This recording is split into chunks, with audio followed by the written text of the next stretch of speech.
Yo les trashers! La politique, c'est pas tellement la came de beaucoup de monde. Entre les lois répressives prises à tour de bras, les élections qui arrivent qui sont des enchaînements de drague ouvertes et massives pour finalement pas grand chose, et le climat ambiant d'une certaine hate envers nos hommes politiques, rassurez-vous, ils ne nous aiment pas non plus, c'est déjà ça, on peut dire que 2017 commence sur de bien bonnes bases. On n'est pas ça pour argent comptant, c'est pas nouveau, il y a un poil de mauvaise foi dans tout ça, et dites-vous que l'histoire a vu naître des dirigeants qui font passer certains des nôtres pour des enfants de cœur. Entre torture gratuite, génocide et folie, laissez-moi vous présenter 6 des dictateurs les plus effrayants de l'histoire. Caligula, l'empereur cynique.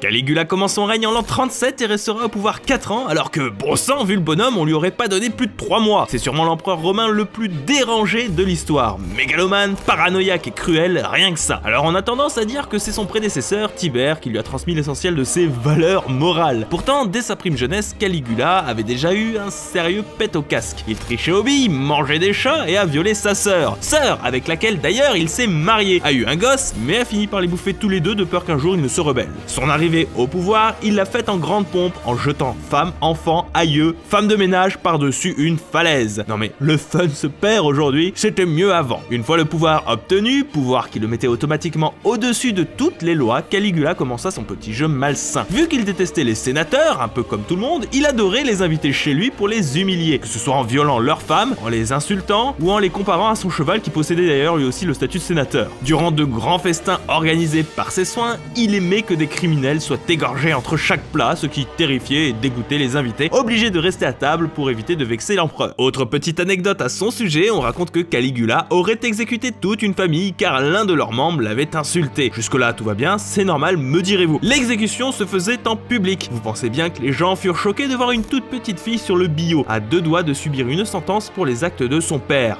Pire, celle-ci était vierge.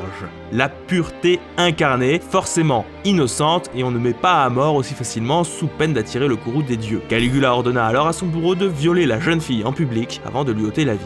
Elle avait 7 ans. Tout le monde savait qu'il était fou, mais personne n'osait lui dire quoi que ce soit. C'est après 3 ans et 10 mois de règne qu'il se fera assassiner. Néron, le pyromane. Encore un Romain, toujours plus fou, toujours plus fun. Néron accède au pouvoir en l'an 54 et est soupçonné d'avoir brûlé Rome afin d'y construire un palais digne des plus grands rois, voire carrément une ville à son nom, genre Néron City. Néron fut un dirigeant qui n'appréciait guère les affaires politiques, il préférait plutôt l'art. Imaginez alors les intellectuels de l'époque voir son empereur préféré jouer parfaitement une pièce de théâtre en compagnie d'une troupe de fortune, alors que dehors, la famine et la misère persistaient. Vous me direz, jusque-là tout va bien, et rien de très bien choquant. Cela dit, il existe de nombreux récits racontant différentes anecdotes plus ou moins cocasses sur son compte, comme par exemple le fait qu'il aurait tué sa mère, empoisonné son frère, décapité son ex-femme pour offrir sa tête à la seconde. Une femme qui semblait avoir tout pour lui plaire, puisque l'on dit que la tête de son ex lui servait pour y planter des épingles à coudre. Malheureusement, l'amour ne dure qu'un temps, et plutôt que de s'encombrer d'un divorce, Néron battu à mort cette dernière et lui ouvrit le ventre pour tabasser l'enfant qu'elle attendait. Histoire d'être bien sûr, vous voyez. Après avoir été déclaré ennemi public par le Sénat, Néron s'enfuit de Rome pour éviter que, comme le veut la tradition, il ne soit jeté nu, la tête prise dans une fourche, puis flagellé à mort. Après mûre réflexion, il se suicide avec l'aide de son secrétaire en juin 68. Je tiens à préciser quand même que ces histoires sont à prendre avec des pincettes, car les historiens sont assez partagés. Certains voient en Néron un empereur remarquable et d'autres comme le fils spirituel de Caligula. À vous de faire votre propre avis là-dessus. Ivan Grozny, le terrible. Né le 25 août 1530 à Kolomenskoye, Ivan Grozny est, comme on le dit dans le milieu, un gros rageux, bien violent comme il faut, un véritable pavé de sel qui aura marqué la Russie d'un rouge sang. Déjà, la base, hein, dès son enfance, il adorait torturer les animaux, une activité qui lui procurait, dit-on, un plaisir prononcé. Et ça ne s'arrangera pas avec le temps, il prend le pouvoir en 1547, devenant à ce propos le premier tsar de Russie, et si les premières années de son règne semblent relativement douces, tout va rapidement se durcir dès 1560, et la mort de sa femme Anastasia Romanova, qu'il croit assassinée par des boyards. Bon, les boyards, je vous la fais courte, c'est grosso modo des aristocrates russes. Le tsar n'ayant jamais porté ces individus dans son cœur, il entamera une longue lutte contre eux, cherchant à les détruire à tout prix et faisant sombrer son régime dans une terreur sans nom. Ivan était un roi dégénéré, mais qui avait conscience de son problème.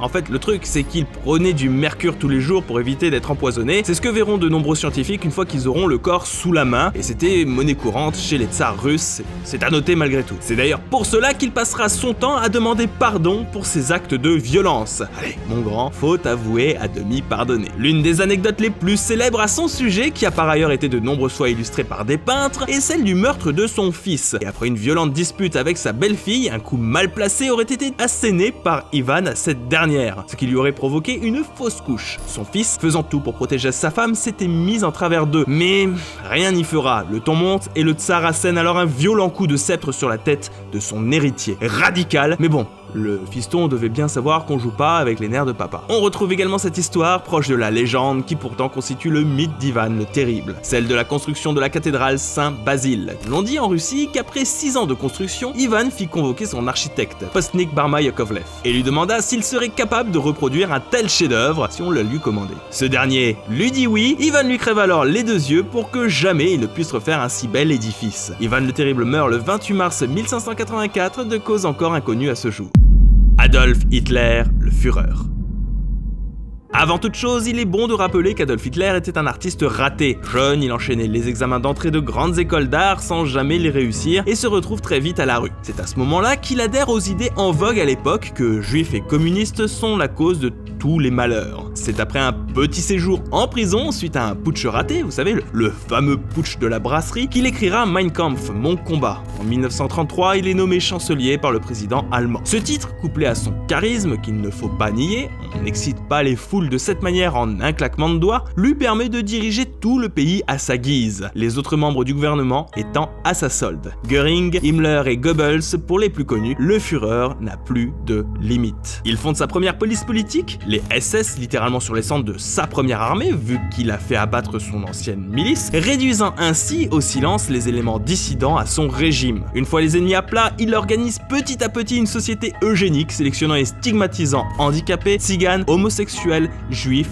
communistes. Une stigmatisation d'abord, une concentration ensuite, qui va déboucher en 1942 à la solution finale, grand plan d'extermination. En parallèle, il instaure le concept de la race pure, qu'il appelle la race aryenne, race humaine inventée, basée sur la mythologie germanique, qui sert de porte-étendard à son régime politique, et servait aussi à donner raison à toutes les actions qu'il entreprend pour son Troisième Reich. A noter qu'elle ne désigne pas les blancs en tant que tels, sachant que les Français, Espagnols et Italiens n'en font pas partie, ils sont tolérés mais doivent se soumettre. Pire pour les Russes et les Européens de l'Est qui sont qualifiés de race esclave. Bref, si l'on veut résumer le règne d'Adolf Hitler, retenez ces 5 points: une population soumise, 5 millions d'assassinats politiques, concentrationnaires ou d'exécutions sommaires, une deuxième guerre mondiale avec 60 millions de morts, soit 2,5% de la population mondiale, une Allemagne divisée et un traumatisme international encore palpable aujourd'hui. Hitler se serait suicidé dans son bunker à Berlin lors de l'attaque de la ville par les forces alliées le 30 avril 1945.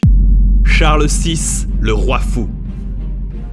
Ah, un Français, cocorico! Un roi qu'on ne voit pas souvent à l'école, et pour cause, Charles VI, surnommé le Fou, est le seul roi de la dynastie française à être célèbre pour sa démence, et dont 2-3 décisions malencontreuses ont relancé bien comme il fallait la guerre de 100 ans. Il régna de 1380 à 1422, et sa première crise survient alors qu'il n'est âgé que de 24 ans. Il est en voyage jusqu'au Mans avec ses troupes, et le soleil l'accable, lui et tous ses suivants. Un page s'endort alors, et cogne sans le faire exprès sa lance contre le casque d'un autre. Le roi se réveille en sursaut, pense qu'on l'attaque, dégaine son épée et abat 6 personnes avant de se faire maîtriser. C'est un peu à partir de ce moment-là que Charles fut considéré comme malade et tout ne fera qu'empirer. Il pense notamment être fait de verre et prendra toutes les précautions du monde pour ne pas se briser, comme se déplacer dans un carrosse rempli de coussins par exemple. Un événement en particulier va empirer sa santé mentale, le bal des Ardents. Un bal costumé où le roi et 4 danseurs décidèrent de réaliser une prestation afin d'amuser la galerie. Ils devaient se déguiser en sauvages avec des poils, plumes et tout plein de matières inflammables.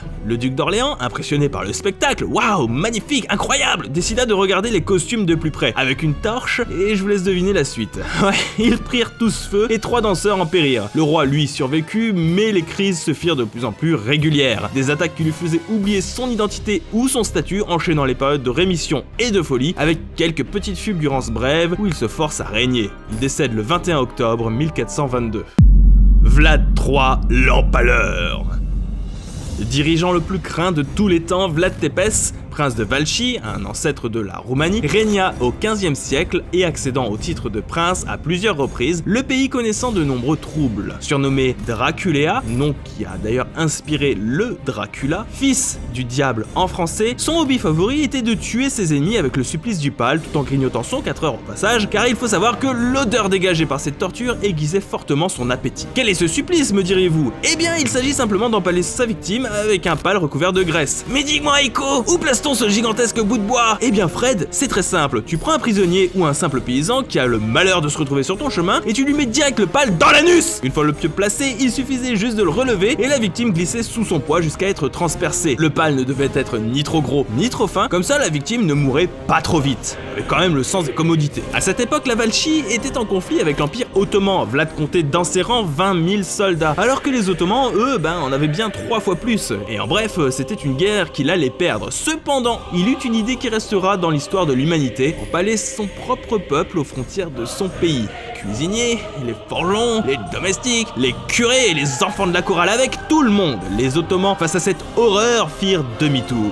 Vlad réussit alors par sa folie à effrayer l'armée qui était à l'époque la plus puissante du monde. On parle quand même de ceux qui ont réussi à vaincre l'Empire byzantin. Impressionnant, hein? Pourtant, ces dirigeants que l'on qualifie de fous n'ont pas toujours été ainsi. Très peu sont nés avec ces problèmes, mis à part Charles VI, qui bon, vous le savez, la consanguinité, le nord de la France, tout ça. Les causes sont diverses et sont souvent liées à la terreur de prendre le pouvoir. Tous ne sont pas faits pour ça et ça aura certainement rendu plus d'un fou, sans compter le passif de beaucoup, que cela soit de l'éducation sévère aux multiples traumatismes qu'ils ont subis dans leur vie. Non pas qu'il faut justifier tout, rien n'est justifiable, on le rappelle, mais des raisons existent malgré tout. Je sais qu'il existe des dizaines d'autres dirigeants timbrés, et on parle ici essentiellement des dirigeants avec une santé mentale défaillante. Si cet épisode vous a plu, on s'attaquera aux dirigeants les plus sanglants. Et si vous pensiez qu'Hitler tient le haut du pavé, vous risquez d'être relativement surpris. Les Belges ont fait autant de morts que lui, et c'est pourtant rien à côté des champions du genre.